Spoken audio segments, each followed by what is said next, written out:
Hi అండి, coffee తాగే అలవాటు ఉన్న వాళ్ళందరూ ఈ వీడియో చూడండి. ఫస్ట్ ఆఫ్ ఆల్ ఏంటంటే మీరు చాలా లక్కీ, ఎందుకంటే కాఫీ చాలా హెల్దీ అండి. చాలా హెల్త్ బెనిఫిట్స్ ఉన్నాయి. కాకపోతే ఒక చిన్న తప్పు చేస్తే దాని వల్ల వచ్చే బెనిఫిట్స్ అన్ని పోతాయి అనమాట. సో ఫస్ట్ బెనిఫిట్స్ చెప్తాను, దాని తర్వాత మీరు చేసే తప్పు ఏంటో కూడా చెప్తాను. ఫస్ట్ పాయింట్ ఏంటంటే కాఫీ అనేది మన బ్రెయిన్ ఎప్పుడు అలర్ట్ గా యాక్టివ్ గా ఉంచుతుంది అనమాట. సో కాఫీ అనేది ఎడినోసిన్ అనే ఒక హార్మోన్ ని తగ్గించేసి డోపమిన్ అనే ఒక హార్మోన్ ని పెంచుతుంది మన బ్రెయిన్ లో. దాని వల్ల మన బ్రెయిన్ ఎప్పుడు యాక్టివ్ గా అలర్ట్ గా ఉంటుంది అనమాట. సెకండ్ పాయింట్ ఏంటంటే కాఫీ మనకి డయాబెటీస్ రాకుండా కూడా హెల్ప్ చేస్తుంది. మీరు వింటుంది నిజమేనండి.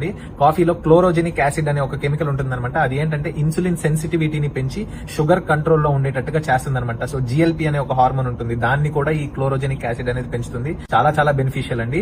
థర్డ్ పాయింట్ ఏంటంటే కాఫీ అనేది మన గుండెకి చాలా మంచిది. Yes, your hearing it right again. మనకి గుండెల్లో ఉన్న రక్తనాళాల్లో బ్లాక్స్ అవ్వకుండా, ఆ రక్తనాళాలు గట్టి పడకుండా, ఎథెరోస్క్లెరోసిస్ అవ్వకుండా కూడా ఈ కాఫీలో ఉండే కెమికల్స్ చాలా హెల్ప్ చేస్తాయండి. ఫోర్త్ పాయింట్ ఏంటంటే కాఫీ అనేది మనకి ఫ్యాటీ లివర్ రాకుండా చేస్తుంది. Again your hearing it right. So చాలా మంది